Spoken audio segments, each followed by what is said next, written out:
है। चलते हैं मार्कंडेय जी महाराज युधिष्ठिर को भगवान श्री राम की पावन लीलाओं का अद्भुत रस प्रदान कर रहे हैं। प्रसंग चल रहा है विदेहराज जनक जी के यहां धनुष यज्ञ में भगवान श्री राम ने धनुष भंग कर दिया है और सियाजू जयमाला डाल दिए। दुंदुभियां बज रही, जय घोष हो रहा, पुष्प वर्षा हो रही। ये देखकर जो दुष्ट स्वभाव के राजा लोग थे सब मिलकर के कहा कि इन राजकुमारों को बंदी बना लो और जानकी को छीन लो। अगर जनक सहायता करते हैं तो सहायक सहित सैनिकों सहित इनको मार दो। उद्दंडता, बल विक्रम तो पहले ही खो दिया है, तुम अजगों को हिला भी नहीं पाए, उठाना और तोड़ना तो बात रहा। पर मूर्खता ऐसी होती है कि वो विचार नहीं करने देती। विवेक ऐसा होता है, विचार करता है। जो विवेकवान राजा थे उनका तुम लोगों ने विचार नहीं किया कि तुम कितने बड़े बलवान हो। अब मूर्खता पूर्ण बर्ताव कर रहे हो। अरे अपने नेत्रों का लाभ लो, श्री राम जी के इस रूप का दर्शन करके जीवन को सफल करो। पर वो कहां मानने वाले थे। वो दुष्टता दिखाते हुए कवच बांधे, ढाल तलवार धनुष बाण, कोई कोई सब अपने अस्त्र लेकर मंच पर आ गए। सदानंद जी ने इशारा किया, सखियां सिया जी को एकांत में ले गई। विश्वामित्र जी ने इशारा किया, राम लक्ष्मण जी पास आ गए। विश्वामित्र, कोलाहल मच गया। जनकपुर के नगर नारी सब की अरे बनी बनी बात विधाता ने बिगाड़ दी। अब ये राजा लोग यहां युद्ध करेंगे। बड़ा कहां सुंदर आनंद मचने वाला था और कहां ऐसा कोलाहल हो ही रहा था। ये देखा कि जैसे कोई बहुत बलवान जब चलता है तो उसके चलने की धमक होती है। फिर ये तो भगवान के अवतार है। पृथ्वी धमक से हिल रही थी जिनके, सब सावधान, कौन कहां से आ रहा है। तो सामने देखा गौर शरीर भूति भल भ्राजा, भाल विशाल त्रिपुंड विराजा, शीस जटा शशि बदन सुहावा, ऋषि बस कछुक अरुण होइयावा। बहुरांग वदन है और उस पर भस्म लगी हुई, विशाल भाल पर त्रिपुंड है और विकराल स्वरूप, टेढ़ी भौहें, लाल नेत्र। और एक सब परशुराम ने जो जो बड़े बड़े पले पले ढाल तलब कूद पड़े, मंच से भागे प्राण बचा के। भगवान परशुराम जी का आगमन हुआ। वस्त्र तो मुनियों के से है, वलकल की लंगोटी, मृग शर्म बंधा हुआ, पीछे दो तोड़ीर,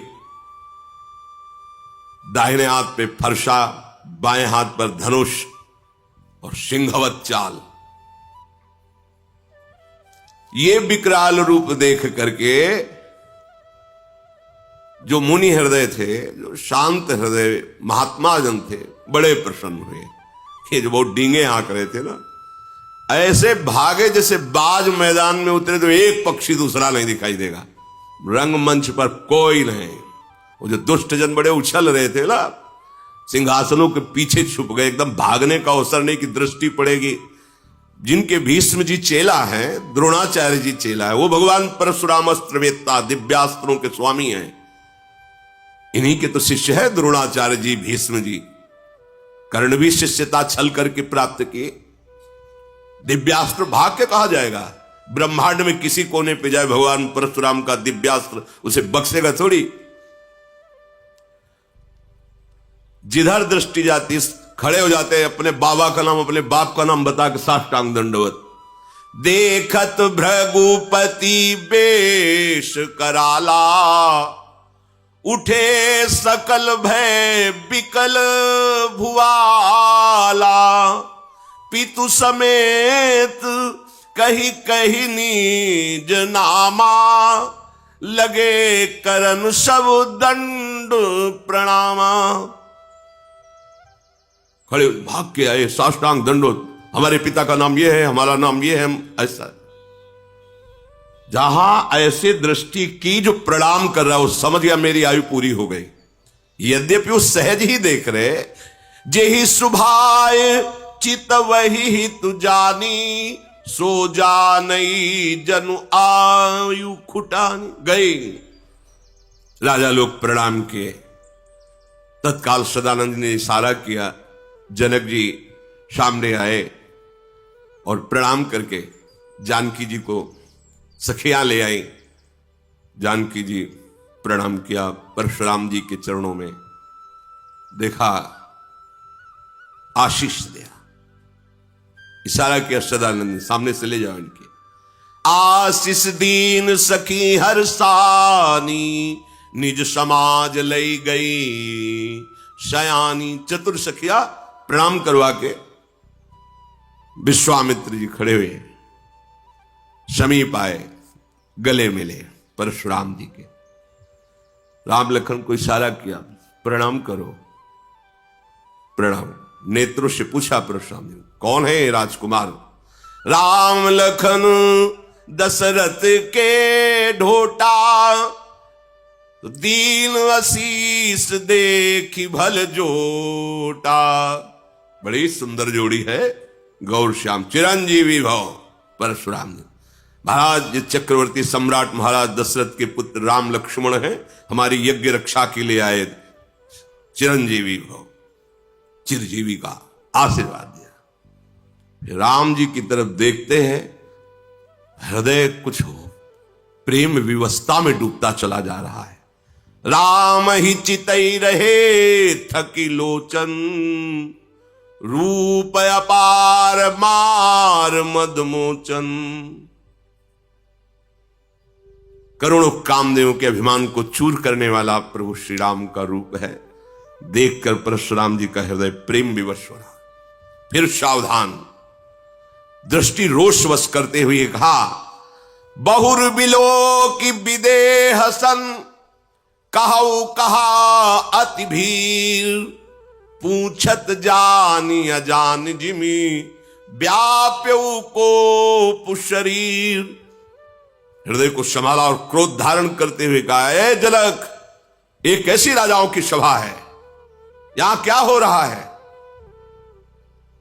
जनक जी हाथ जोड़ के सामने, महाराज हमारी पुत्री जानकी जी हमारे महल में विराजमान भगवान शंकर का अजगो खेल खेल में एक दिन से बाएं हाथ से उठा लिया। तब मुझे लगा कि मेरी पुत्री का वही वर होगा जिस अजगो का खंडन करेगा। तो हमने धनुष यज्ञ की रचना की और ये सब उसी स्वयंवर में आए हुए। दृष्टि घुमाई, देखा अजगो जो हमारे आराध्य देव का है वो खंडित ऐसे जमीन में पड़ा हुआ है। अत्यंत क्रोध में भर गए और कहा, तू बड़ा ज्ञानी बनता है लेकिन मैं तुझे मूर्ख कहता हूं। देवाधिदेव महादेव के इस अजगो का इस तरह अपमान, ये कोई स्वयंवर की वस्तु है? हमारे आराध्य देव के धनुष को तोड़कर ऐसे फेंक दिया गया। तू शीघ्र बता किसने धनुष तोड़ा है, नहीं तो पूरे राज्य का तेरे विनाश कर दूंगा। भगवान परशुराम, जहां तक तेरा अधिकार है सबको नष्ट कर दूंगा। अब तो सब डर गए, मंत्री राजा आई हुई सभा की बनी बात सब बिगड़ गई। कोई उत्तर दे तो कैसे दे? कोई भी ऐसा सभा में नहीं है जो भयभीत ना हो गया। विश्वामित्र जी भी चिंता में पड़ गए, क्योंकि जानते ही रिश्तेदार तो पहले से ही है और वैसे भी ऋषि है।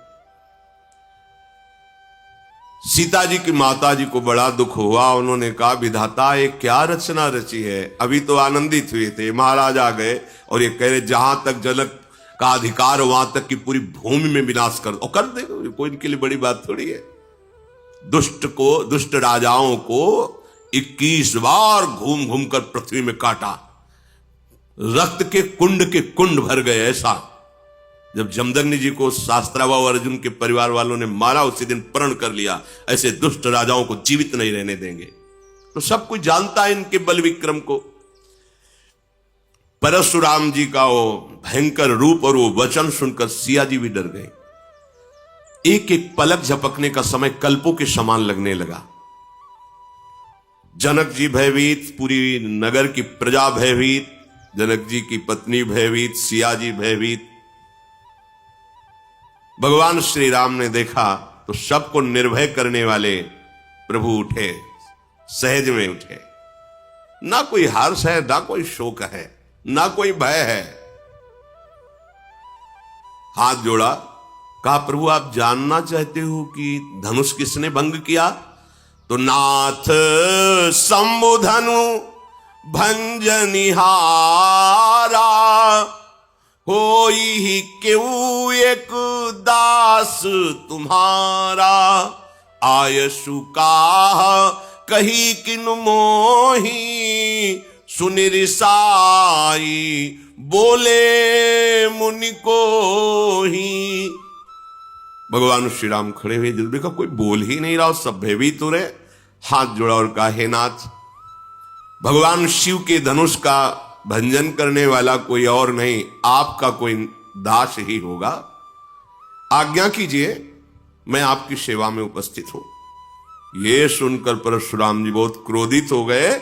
उनका सेवक होगा मेरा और मेरे आराध्य देव का धनुष भंग करेगा? अरे सेवक वो होता है जो स्वामी को प्रसन्न करे, सेवा के द्वारा सेवकाई करे। ये तो दुश्मन का काम किया है, वो मेरा सेवक हो सकता है? जिसने भगवान शंकर के धनुष को तोड़ा है, शास्त्रा हुआ, वो अर्जुन के समान मेरा वो दुश्मन है। सामने उपस्थित हो, नहीं पूरी सभा को काट डालेंगे। सो बिलगाई बिहाई समाजा, न तुम्हारे जय है सब राजा। सब राजा लोग उसे बाहर कर दे या वो स्वयं बाहर होकर आ जाए, नहीं पूरी सभा मारी जाएगी। भगवान तो हाथ जोड़े खड़े हैं। लक्ष्मण जी उछल पड़े, विश्वामित्र जी के बगल में बैठे हुए थे, आए और कहा महाराज एक धनुष पे इतनी गुस्सा की जाती? हमने तो सैकड़ों धनुष तोड़े बाल्यावस्था में, जहां खींचते थे टूट जाता था। कभी आप नहीं आए गुस्सा करने के लिए? इस धनुष में क्या खास बात है जो आप इतना उछल रहे, क्रोध कर रहे, और सब मारे जाएंगे, सब मारे जाएंगे? बहु धनु ही तोरी लरिकाई। कभी हमने नहीं देखा कि धनुष टूटा तो आप आ गए, और लेकिन आज आपको इतनी गुस्सा क्यों आ रही है? परशुराम जी ने कहा चिरंजीवी का आशीर्वाद दिया है, इसलिए मैं शांत हो रहा हूं। रे नृप बालक काल बस बोलत तो ही न संभार, धनु ही सम त्रिपुरारि धनु विदित सकल संसार। अरे मूर्ख बालक, तू काल के अधीन हो रहा है। साधारण धनुयों के सामने तू भगवान शंकर के अजगों को, जो विश्व में बंदित हैं, उनके धनुष को तुम उनसे जोड़ रहे हो। लक्ष्मण जी ने कहा हे देव, मेरे तो ऐसा लगता है कि धनुष धनुष है, कोई भी धनुष हो। अब इस पुराने धनुष में रखा ही क्या था? उठाया जरा में टूट गया, इससे किसी का लाभ और हानि तो हुआ नहीं। मेरे प्रभु ने तो इसे समझा कि बहुत वजनदार है, बहुत कठोर है, तो उठाते ही टूट गया, इसमें कोई दोष नहीं है। और आप बिना किसी दोष के ऐसे उछल उछल करके क्रोध कर रहे हैं, हमको तो अच्छा नहीं लगता आपका ये स्वरूप। परशुराम जी ने इससे फरसा लिया, बोले चितई परसु की ओरा, रे सठ सुने स्वभाव न मोरा, बालक बोली बधौ नहीं तो ही, केवल मुनि जड़ जा नहीं मोही, बाल ब्रह्मचारी अति कोही, विश्व विदित क्षत्रि कुल द्रोही, भुजबल भूमि भूप बिनु कीन्ही, विपुल बार मही देवन दीनी, सहस बाहु भुज छेद निहारा, परसु बिलोक महीप कुमारा। परसा से दिगाए, दुष्टता की बात करता है, मेरे स्वभाव को नहीं जानता। अभी तक तू जीवित है केवल बालक समझकर चिरंजीवी आशीर्वाद दिया, इसलिए पूछ ले विश्वामित्र से, मेरी महिमा पूछ ले अपने गुरु से। मुझे निरा मुनि मत समझ, मैं बाल ब्रह्मचारी अत्यंत क्रोध करने वाला हूं, और दुष्ट राजाओं का विनाश करने वाला है मेरा फरसा है। अपनी भुजाओं के बल से 21 बार पृथ्वी के दुष्ट राजाओं को काट काट करके उनके राज्य का दान ब्रह्म ऋषियों को किया है। शास्त्राबाऊ की भुजाओं का छेदन करने वाले मेरे फरसे को देख। ऐ राजा के बालक, तो अपने माता पिता को शोक से युक्त करना चाहता है क्या? जब मैं दहाड़ता हूं और फरसा लेकर दौड़ता हूं तो स्त्रियों के गर्भ गिर जाते हैं, प्रहार करने की बात नहीं रहती। लक्ष्मण जी हंस पड़े, वाह वीर वाह मुनि, स्त्रियों के गर्भ गिर जाते, वाह कैसे महात्मा आप हैं, धन्य है। पूरी सभा हाय है कर रही कि छोटे राजकुमार क्या कर रहे हैं, मानो घी में आहुति डाल रहे हो, वैसे ही हाथ जोड़ के इन्हें शांत करना चाहिए। लक्ष्मण जी ने हंस करके कहा कि अब समझ में आया कि आप कितने जोर के योद्धा हो, पर हम आपको बता दें कि फूंक से पहाड़ नहीं उड़ाया जा सकता। भूल में मत रहना, बालक समझकर कहीं भूल में मत रहना। फूंक से पहाड़ नहीं उड़ाया जा सकता। ये बार बार जो है जो फरसा दिखा रहे हो, तो यहां कुम्हड़ बतिया को नाही, जे तरजनी देख मर जाही। यहां कोई कुम्हड़ा की बत्तियां नहीं कि अंगुली दिखा दोगे सूख जाएगी, कि तुम्हारा फरसा बार बार दिखा रहे ना कि फरसा दिखा दियो हम डर जाएंगे। फूंक से पहाड़ उड़ाने की कोशिश मत करो, हमें निरा बालक मत समझो। आपको प्रणाम किया है तो सिर्फ मुनि वेश देख करके। ये जो आप फरसा धनुष बाण, ये मुनि वेश के विपरीत है। मैं अभिमान से नहीं कहता हूं, आप सच्ची समझ लो, मुझे केवल बालक मत समझना।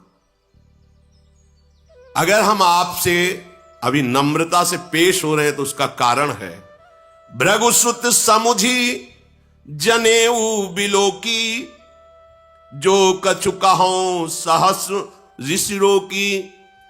आप जो बोल रहे हो ना, और मैं सह रहा हूं, इसका कारण एक ही है। एक तो यज्ञोपवीत धारण की हुई ब्रह्म ऋषि हो, और दूसरी बात जानता हूं भृगुवंश को पावन करने वाले महात्मा हो। इसी के कारण आपके ऐसे कठोर वचन और ऐसे अभिमान भरे वचन सुनकर मैं शांत हूं, क्योंकि हमारे कुल में देवता, ब्रह्म ऋषि और भगवान के भक्त, इन पर कभी हाथ नहीं उठाया जाता, चाहे जितना बड़ा अपराध कर दें। हमारे कुल में वीरता इन पर नहीं दिखाई जाती। आप ब्रह्म ऋषि है, महात्मा है, भगवान के भक्त पर, महात्मा पर, ब्रह्म ऋषियों पर हमारे कुल में कभी हाथ नहीं उठाया जाता, क्योंकि इनको मारने से बहुत बड़ी ब्रह्म हत्या लगती है, और अगर इनसे हार जाए तो बड़ी भारी अपकीर्ति होती है। फिर भी हम आपके पैरे ही पड़ रहे हैं कि आप शांत हो जाइए। आपको ज्यादा ही अस्त्र शस्त्र दिखाने की जरूरत नहीं, क्योंकि आपके वचन ही करोड़ों वज्र के समान है, तो और अस्त्र प्रहार करने की जरूरत क्या है? आपने बेकार में फरसा धारण कर, फरसे से ज्यादा तो आपके वचन है कठोर, अर्थात मुनि के वचन बहुत मृदु, शांत और समदर्शिता से युक्त होने चाहिए, वो आपके हैं नहीं। अगर आपको हम कुछ अनुचित बोल रहे हो तो आप उसका लक्ष्य समझ लेना, आपके पास धनुष बाण और फरसा देख करके। अगर आप केवल मुनि बन करके आते तो अर्घ पाद्य देकर आपके चरणों में ही बैठे रहते। पता नहीं क्या हो रहा है कि लक्ष्मण जी बोल रहे हैं और परशुराम जी का हाथ काम नहीं कर रहा, नहीं उनके सामने कोई बोल सके। अब विवश हो गए। विश्वामित्र जी का समझाओ ना अपने चेला को, बहुत उद्दंडता कर रहा। कौशिक सुनो मंद यह बालक, कुटिल काल बस निज कुल घालक, भानुवंश राकेश कलंको, निपट निरंकुश अबुध असंको। विश्वामित्र जी समझाओ ना इसे, बड़ा कुबुद्धि है, कुटिल है, एक काल के बस हो रहा। अगर हमारा फरसा चला तो इसके ऊपर ही नहीं पूरे इसके वंश का विनाश कर देंगे। ये तभी निकलता है जब कमजोर हो जाता है सामने वाला। हमारी बात बताओ ना कि हम कौन हैं। अभी एक क्षण में काल का ग्रास हो जाएगा। मैं पुकार करके कहता हूं इसके बाद कोई मुझे दोष मत देना। लक्ष्मण जी ने कहा, महाराज दूसरे को बताने की जरूरत ही नहीं। आपका यश, जब से आप आए तो अपने मुख से इतनी बार यश कह चुके हैं कि दूसरे को परिचय बताने की जरूरत नहीं। आप बार बार फरसा उठा बता चुके हैं। अगर अभी कुछ और रह गया हो तो और बता दीजिए। सब कह रहे कि ये जो गौरवर्ण का कुमार है तो बहुत ही विचित्र है। हमें लगता है भगवान आपको संतोष नहीं है। आप क्रोध मत रोकिए। आप वीरता का वेश धारण किए हैं, आप और बोलिए, और बोलिए, जो कुछ करना चाहे आप कर लीजिए। आप क्रोध को रोकिए मत। पर आपको जरूर ये कहता हूं कि साधु के वेश में शोभा नहीं देता। हमने तो देखा है कि जो वीर योद्धा होते हैं वाणी से नहीं बोलते, उनका काम बाणों से होता है। वो आप जब से आए हो वाणी से ही बोलते जा रहे हो। सारी सवाल कार्य किसी तरह इस कुमार को चुप करो, कहीं ऐसा ना हो कि कुछ अमंगल हो जाए। वो इधर लक्ष्मण जी ने कहा कि डींग हाँकना बंद करो महाराज, अब अपनी वाणी का वज्र प्रहार करना बंद करो। आप तो बार बार ऐसे धमका रहे हो, मतलब काल आपकी अंगुली के इशारे से ही चलता हो। लक्ष्मण जी की कठोर सुनते ही परशुराम जी ने भयानक फरसा संभाला और हाथ में लिया और बोले, आप दोष मत देना, मैं इसकी अभी गर्दन उतारता हूं। बहुत बचाया पर अब ये बचेगा नहीं। विश्वामित्र जी आ गए, क्षमा कीजिए क्षमा कीजिए। देखो, बालकों की बातों पर आप जैसे महान ऋषि ध्यान नहीं देते, इनका स्वभाव ही ऐसा होता है। परशुराम जी ने कहा, मैं कुछ समझ नहीं पा रहा हूं कि वही मैं परशुराम, वही मेरा फरसा, मेरे हृदय में दया का लेश नहीं और गुरुद्रोही मेरे सामने कठोर वचन कह रहा, मैं कुछ कर नहीं पा रहा। ये उत्तर पर उत्तर दिए जा रहा है, मैं इसे मार नहीं पा रहा। विश्वामित्र जी, हमें लगता है तुम्हारा प्रेम काम कर रहा है, कि हमारा तुम्हारा पहले का प्रेम है और तुम्हारे इसीलिए हमें लगता है हम इन्हें छोड़ रहे हैं, नहीं तो अब तक इस गुरुद्रोह करने वाले को मैं यमपुर पहुंचा देता। विश्वामित्र जी हंस करके सोच रहे कि मुनि को सब हरा ही हरा नजर आ रहा है, जैसे सावन में कोई अंधा हो जाए तो हरा ही हरा। इनको ये राजकुमार राजे कुमार नजर आ रहे, अभी इनकी दिव्य दृष्टि खुली नहीं कि देख पावे कि कौन है, चराचर के स्वामी सामने खड़े हैं। श्री राम और लक्ष्मण को साधारण छत्री समझ रहे हैं। विश्वामित्र जी ऐसा मन में सोचकर सावधान कर रहे, शांत। लक्ष्मण जी पीछे से विश्वामित्र जी के कहा कि महाराज, आपका सील और स्वभाव देखकर, क्या सील है, नम्रता है आपकी और क्या स्वभाव है आपका, और हंस दिए। हम बतावे आपका सील स्वभाव? माता का गला उतारा है फरसे से, बड़ा सील है। अरे सब कह रही क्या, मतलब लक्ष्मण जी में भय कहां, भगवान शेष के अवतार है। मैं अच्छी तरह से जानता हूं, आप अपने माता की ऋण से ऋण हुए और पिता की ऋण से। अच्छा, गुरु का जो ऋण है वो आप उतारने के लिए मेरे भरोसे आए हो कि अब मैं इनको मार दूंगा तो गुरु ऋण से ऋण हो जाऊंगा। अच्छा, तो ब्याज सहित बताइए आपका गुरु ऋण क्या है, मैं चुका दूं। बुलाइए किसी हिसाब करने वाले को और बताइए आपके गुरु ऋण में मैं क्या चुका दूं।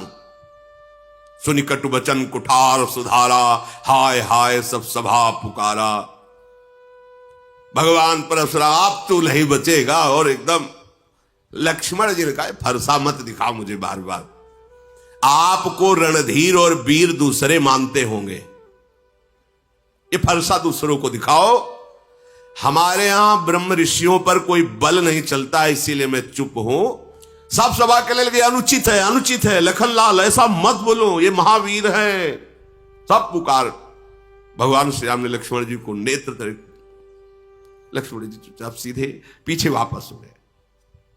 परशुराम जी क्रोध की अग्नि बढ़ रही। भगवान श्री राम फिर शांत, नाथ शांत हो जाइए, नाथ करहु बालक पर छोहू, सूद दूध मुख करी न कोहू, जो पै प्रभु स्वभाव प्रभाव कछु जाना, तो कि बराबर करत आयाना। क्षमा क्षमा प्रभु, क्षमा कीजिए। ये सीधा साधा दुधमुहा बच्चा है लक्ष्मण, कुछ बोल दिया, वो आपके प्रभाव स्वभाव को नहीं जानता, अभी तो बच्चा है, बेसमझ है। नाथ जो लरिका कछु अचगरी करही, गुरु पितु मातु मोद मन भरही, करी कृपा शिशु सेवक जानी, तुम समशील धीर मुनि ज्ञानी। बालक है, बालकों की चपलता देखकर माता पिता गुरु नाराज नहीं होते हैं, मोद धारण करते हैं। छोटा सा बच्चा सेवक जानकर कृपा कीजिए, आप समदर्शी सुशील धीर ज्ञानी महात्मा हैं, प्रभु आप शांत होइए, शांत। ऐसा लगे जैसे आग के ऊपर पानी पड़ गया हो। परशुराम, हाँ तुम हमारी महिमा को जानते हो, राम वचन सुनी कछुक जुड़ाने। पीछे से लक्ष्मण जी ने मुस्कुरा करके फिर परशुराम जी को इशारे से परशुराम ने कहा देखो तुम प्रार्थना करो, वो हंस करके फिर हमें क्रोध दिला रहा है।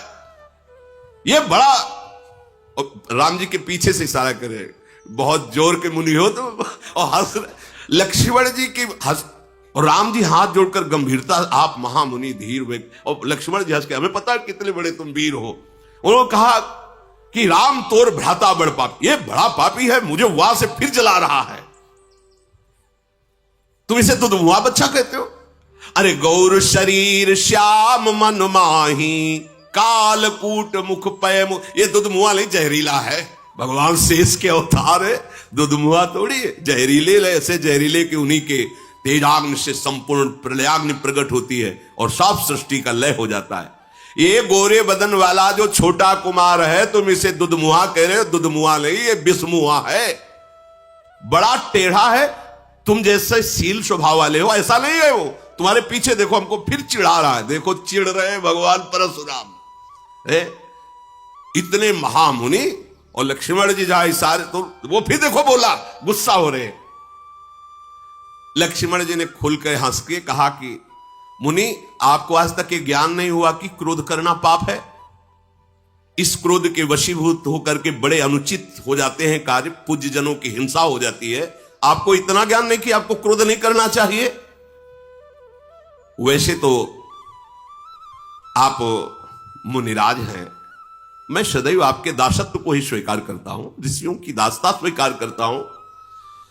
अब तो क्रोध त्याग दीजिए, धनुष टूट गया, अब जुड़ेगा तो है नहीं, खड़े खड़े बार बार उलर रहे हो आप, तो पैर दुखने लगे होंगे, आसन पे बैठ जाओ, आपके पैर थोड़ा विश्राम कर ले, बैठ जाइए। अगर धनुष के बिना आपको चैन न पड़े तो हमारे अयोध्या में ऐसे कारीगर हैं, हम अभी बुलाते हैं, एक क्षण में धनुष को जोड़ देंगे, कारीगरों से जुड़वा के आपको धनुष देंगे। लक्ष्मण जी जब ऐसी बातें, जनक जी थर थर कांप रहे हैं और हाथ जोड़ के कह रहे हैं, बस चुप रहिए, चुप रहिए, आप ऐसी बातें क्यों कह रहे हैं? जनकपुर के सब स्त्री पुरुष कांप रहे, मन ही मन कह रहे हैं कि बना बनाया काम परशुराम जी वैसे ही क्रोधित थे, ये छोटा कुमार और आग में घी की आहुति डालता जा रहा है।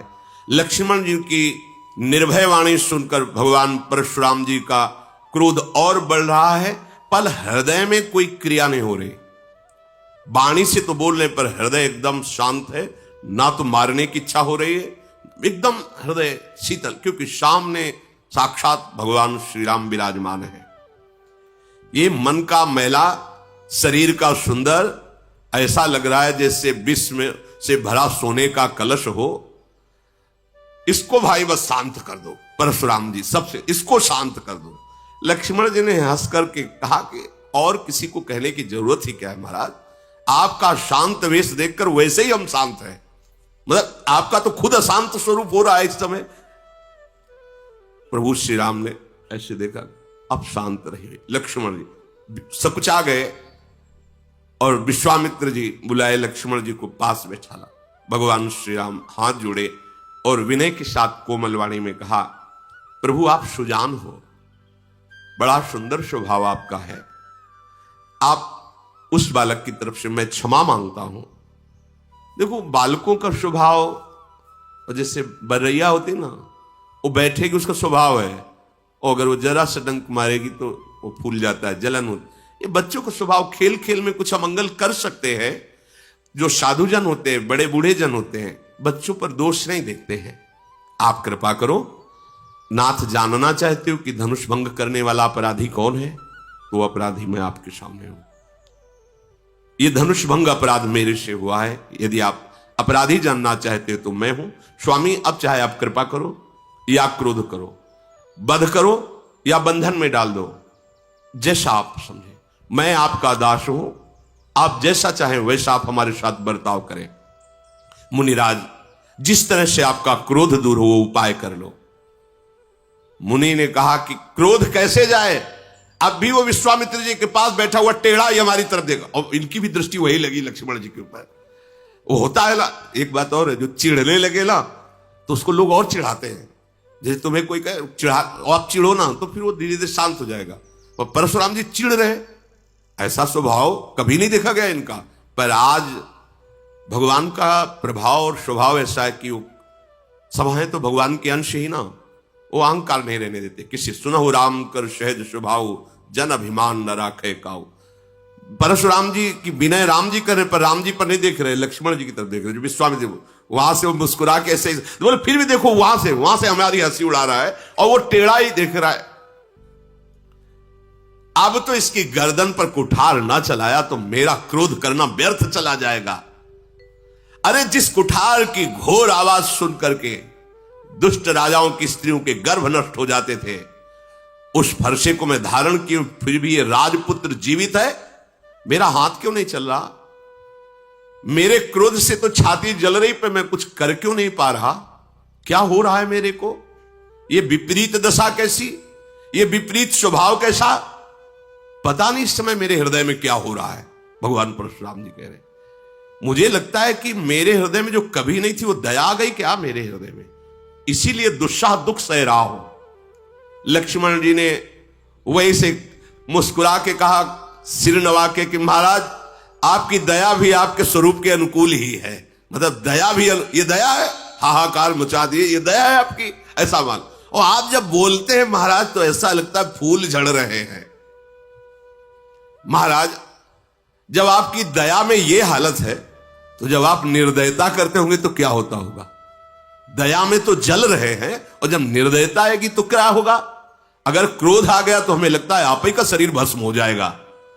परशुराम ने कहा, देखा जनक, देखा, अब हम शांत हो रहे थे, फिर इसने आग लगा दी है, अब तो पक्का ये यमराज का अतिथि बनेगा। नहीं तो एक बात है, इसको मेरी आंखों के सामने से हटा दो। पता नहीं क्या हो रहा, परशुराम जी बार बार कहते पक्का, और फिर बोले एक उपाय है जनक जी, इसको सामने से हटा दो, मेरे सामने से हटा दो। ये राजपुत्र को देखते ही मुझे गुस्सा। लक्ष्मण ने हंसकर कहा, महाराज उनको हटाने की जरूरत नहीं, ऋषियों का एक स्वभाव होता है, जिसे नहीं देखना चाहते आंख बंद कर लेते हैं। आप आंख बंद कर लीजिए तो मान लीजिए कोई है ही नहीं। लक्ष्मण जी ने कहा, मूंदे आंख कतहु को नहीं, हटाने की जरूरत नहीं, आप अपनी आंख मूंद लीजिए। परशुराम तब राम प्रति बोले उरयति क्रोध, संवत्सरासन तोरि सठ करसि हमार प्रबोध। क्रोध धारण करते हुए भगवान राम से कहा, तू भी उसी का भाई है ना? बार बार विनय करता है और भगवान शिव के धनुष को तोड़ा और हमें ज्ञान सिखाने चला है। तेरा भाई तेरी ही सम्मति से मुझे कटुवचन बोलता है और तू आकर छल से हाथ जोड़कर मुझे शांत करना चाहता है। आज मैं युद्ध में तुझे परास्त करूंगा, क्योंकि तेरा नाम राम है ना, अब ये राम नाम तेरा। मैं युद्ध, अय शिवद्रोही, छल त्याग कर मुझसे युद्ध कर, भगवान श्री राम से कहा, नहीं तो भाई सहित तुझे इस रंगमंच पर मार डालूंगा। हर्षाली भगवान श्री रामचंद्र जी हाथ जोड़े से महान गंभीर। जब परशुराम जी बार बार, भगवान रामचंद्र जी ने मन में विचार किया कि लक्ष्मण जी की चेष्टा से क्रोध आ रहा है, बस लक्ष्मण जी पे चल नहीं रही, तो हमारे ऊपर फरसा चलाना चाहते हैं। टेढ़ जान शंका सबका हो, वक्र चंद्रमा ग्रसय न राहो, बहुत सुधाविते बड़ दोषो। हमें लग रहा है कि उधर तो लक्ष्मण जी कटाक्ष वाले, हम हाथ जोड़ रहे तो हमारे ऊपर गुस्सा करें, मतलब सीधाई में बहुत दोष है। भगवान श्री राम ने बड़े गूढ़ वचन बोले। राम कहो ऋष तजिय मुनीसा, कर कुठारु आगे यह सीसा। जेहि ऋष जाय करी सोई स्वामी, मोहि जानी आपन अनुगामी। प्रभु ई सेवक ही समर कस, तजहु विप्रवर रोषु। बेसु बिलो के कहस कछु, बालक हूं नहीं दोष।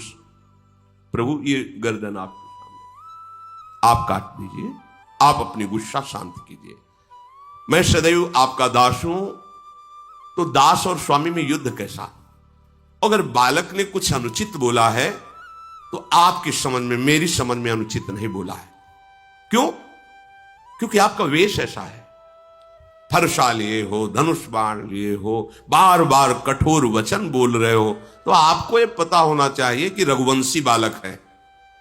सामने आकर के अगर कोई ललकारे तो दैन्य वचन और दैन्य चेष्टा करना यह रघुवंशियों में नहीं है। आपका कुठार बाण धनुष ये देख करके, वीर समझ करके वो बालक ऐसा बकाया अनुचित नहीं है आपके भेष के अनुसार। यदि आप कमंडल कुशा आसन साष्टांग दंडवत करके हाथ जोड़ करके खड़ा रहता, मुझे पता है आप बार बार फरसा धनुष, मैंने ये किया, मैंने वो किया, ये वीर वेश वीर वार्ता सुन करके उसके मन में जो बात आई वो कह दिया, वो दोष नहीं है। हम सब आपकी चरण धूल माथे पे रखते हैं। क्षमा, आप शांत रहिए, बहुत क्षमा होनी चाहिए आपके अंदर, दया होनी चाहिए, आप ऋषि हैं। अब प्रभु आप जो कह रहे हैं कि हमसे युद्ध के, तो युद्ध तो हो ही नहीं सकता क्योंकि आप स्वामी मैं सेवक हूं। और रही राम नाम की बात, ये नाम तो वैसे भी आपका हमारे से नाम बड़ा है, परशु सहित बड़ा। हमारा तो एक छोटा सा नाम राम और आपका परशुराम कैसे हो सकता है? हमारी आपकी होड़ कैसे हो सकती है?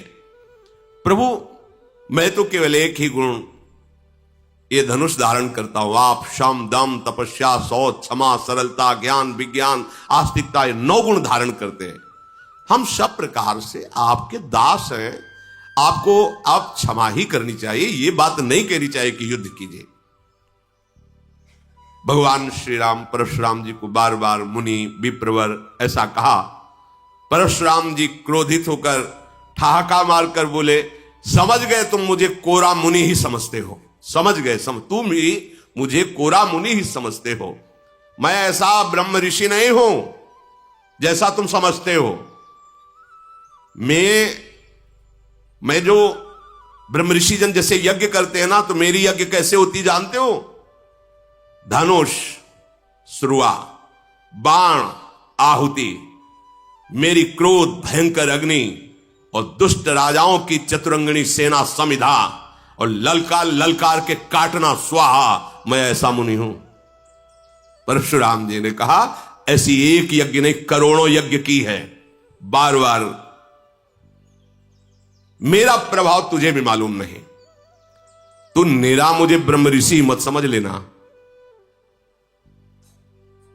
भगवान श्री राम हाथ जोड़े ऐसे खड़े, घमंड हो गया होगा तुमको, अजगो तोड़ दिया ना इस बात का, मानो तुमने संसार पर विजय प्राप्त कर ली। प्रभु ने कहा विचार कर बोलिए, विचार कर बोलिए। बहुत कड़वा बोल रहे हो आप, मेरी अगर भूल भी मानते हो तो बहुत छोटी सी, पर आपका ये जो इस समय वचन निकल रहा है बहुत कड़वा है। यदि आप ऐसा कहते हैं कि निरामुनि नहीं है, आप वीर हैं, तो क्षमा कीजिए, फिर मेरी बात सुन लीजिए। त्रिभुवन में कोई ऐसा योद्धा पैदा ही नहीं हुआ जिसके आगे राम का मस्तक भयवश नमन करे। अगर आप ऐसा समझते हो कि आप बार बार मुझे मुनि समझता है, ब्रह्म ऋषि समझता है, तो आप एक बात समझ लो, त्रिभुवन में कोई ऐसा योद्धा वीर पैदा ही नहीं हुआ कि राम का मस्तक उसके सामने भययुक्त होकर झुक जाए। देवता दैत्य राजा योद्धा पूरे त्रिभुवन के एक साथ मिल जाएं और रण में यदि हमें ललकार दे तो मैं सुखपूर्वक चाहे काल क्यों ना हो उसको भी नष्ट कर सकता हूं। ये भयवश आपके सामने शीश नहीं झुका रहा, मुनि मानकर ही झुका रहा हूं। और आपको बताया हमारे रघुवंश में महाराज दशरथ जी देवराज इंद्र की सहायता करने गए थे। हमारे रघुवंश की कुल की ऐसी प्रशंसा है कि रण में यदि ललकार दे तो सामने चाहे कोई काल भी क्यों ना कदम पीछे नहीं हटेगा।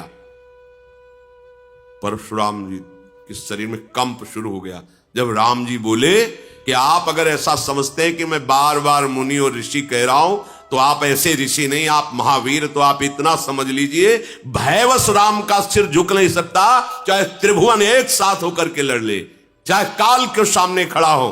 रघुवंशी कभी कदम पीछे नहीं हटा। फिर हाथ जोड़ा राम जी ने, कहा ऐसा होने पर भी आपके चरणों में प्रणाम है, मैं आपका दास हूं। और जो आपसे भयभीत हो गया वो जगत से निर्भय हो जाता है, जो आपसे भयभीत हो गया वो जगत में निर्भय हो जाता है। विप्रवंश के अस प्रभुताई अभय होए जो तुम्हें डराई। नाथ जो आपसे डर गया वो त्रिभुवन में निर्भय हो जाता। परशुराम जी की बुद्धि काम नहीं कर रही कि एक बार इतना शब्द मेरे सामने कह देना कि भयवश में सर नहीं झुका रहा, अगर काल भी हो तो राम का सर भयवश नहीं झुकेगा। मतलब वीरता ऐसी और बुद्धिमत्ता ऐसी कि आपको जो डर जाए तो त्रिभुवन में निर्भय हो जाए। बार बार सोच रहे हैं भगवान के गुण वचन को कि ये सामर्थ्य तो एकमात्र मेरे आराध्य देव में है, हरि में, दूसरे में तो है नहीं। भगवान परशुराम जी ने कहा कि मुझे कुछ संशय हो रहा है, प्रभु निवारण कर लीजिए। तो उनका एक बार भगवान विष्णु ने मुझे अपना ये सारंग धनुष दिया था, कहा था कि मेरा अवतार होगा तब मुझे समर्पित कर देना। मेरे संशय निवृत्ति के लिए आप क्या इस धनुष पर प्रत्यंचा चढ़ा सकते हैं? भगवान ने कहा आदेश कीजिए आप। तो उनका मेरे संशय के नाश के लिए आप इस पर प्रत्यंचा चढ़ा दीजिए, क्योंकि दूसरा त्रिभुवन में कोई नहीं जो भगवान श्री हरि के सारंग धनुष पर प्रत्यंचा चढ़ा सके, वो केवल वही चढ़ा सकते हैं, दूसरा नहीं।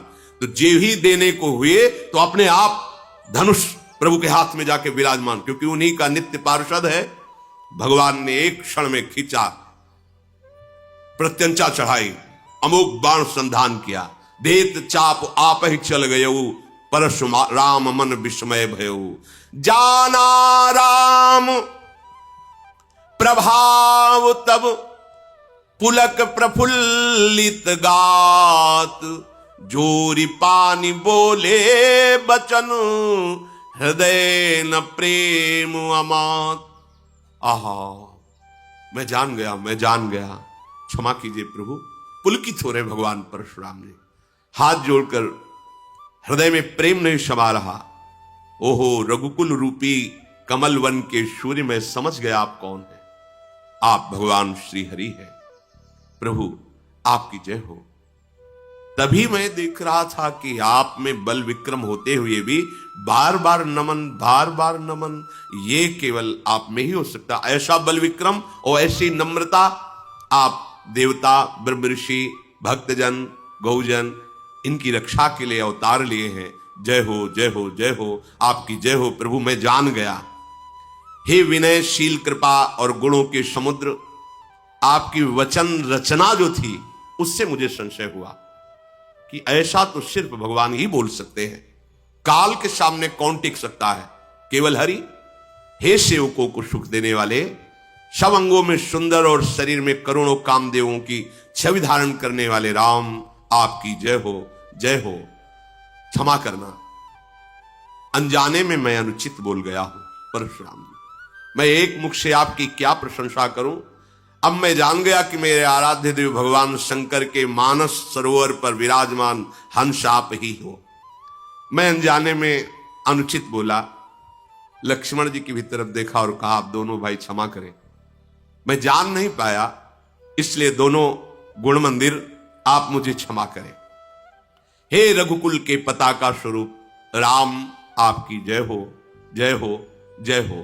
कही जय जय जय रघुकुल के तू, जय हो, जय हो, जय। और भगवान सारंग धनुष पर बाण संधान किए खड़े। बोलिए, मेरा बाण अमोघ है, एक बार चढ़ गया तो लक्ष्य भेद करके ही उतरता है। अब क्या करूं? तुम्हारी तपस्या नष्ट कर दूं या तुम्हारी गति अवरुद्ध कर दूं? दो में एक होगा। आज के बाद तुम साधारण मनुष्य की तरह पैदल चलोगे तो तुम्हारी गति अवरुद्ध कर दूं, या सारी तपस्या पुण्य लोक जो प्राप्त किए उनका नाश कर दूं। परशुराम जी ने कहा, पुण्य लोकों का नाश कर दो, मेरी गति अवरुद्ध मत करो, क्योंकि पृथ्वी को जीत कर कश्यप जी को दे दिया है तो हम सिर्फ गंधमादन पर्वत पर जा, और वहां अंतर्ध्यान गति से ही जा सकते हैं। इसलिए प्रभु मेरी गति को आप मत नष्ट करो, मेरे पुण्य लोकों को, तपस्या को नष्ट करो। तत्काल भगवान ने बाण के द्वारा उनके तप का नाश कर दिया। भृगुपति गए बनहि तप हेतु, पुनः तपस्या संचय करने के लिए गंधमादन पर्वत पर भगवान परशुराम जी गए। अब तो जो कायर क्रूरकर्मी राजा लोग, राक्षस लोग छुप छुप के राजा बन के आए थे ना, कि अरे धनुष भंग तो किया ही, परशुराम जैसे महावीर चरणों में माथा रख के जय जय करके चले गए, टिकना ठीक नहीं है, सब भाग गए। जितने क्रूरकर्मी राक्षस राजा बन के गए थे, अब तो देवताओं की दुंदुबियां बजने लगी, फूल बरसने लगे। सब जनकपुर के जितने स्त्री पुरुष और भक्त राजा है सब आनंदित हो गए। जनक जी का जो सुख हृदय में उत्पन्न हो रहा है उसका कैसे वर्णन किया जाए। मानो किसी दरिद्री को बहुत बड़ा खजाना मिल गया हो। सीता जी निर्भय हो गई। ऐसा सुख हो रहा है जैसे चंद्रमा का उदय हो गया हो और चकोरी रूप पान के लिए लालायित हो। जनक जी ने विश्वामित्र जी के चरणों में माथा रखा और कहा, प्रभु आपकी कृपा से सब मंगल ही हुआ, नहीं तो परशुराम जी को देखकर लग रहा था अब बड़ा अमंगल हो जाएगा। रघुनाथ जी ने धनुष तोड़ा, हमें कृतार्थ किया। अब आगे क्या होना चाहिए आप कृपा करके कहे। मुनि ने कहा कि वैसे विवाह तो धनुष के अधीन था, जो धनुष भंग करेगा सिया जी का विवाह वो तो हो गया, पर कुल परंपरागत के अनुसार अब होना चाहिए।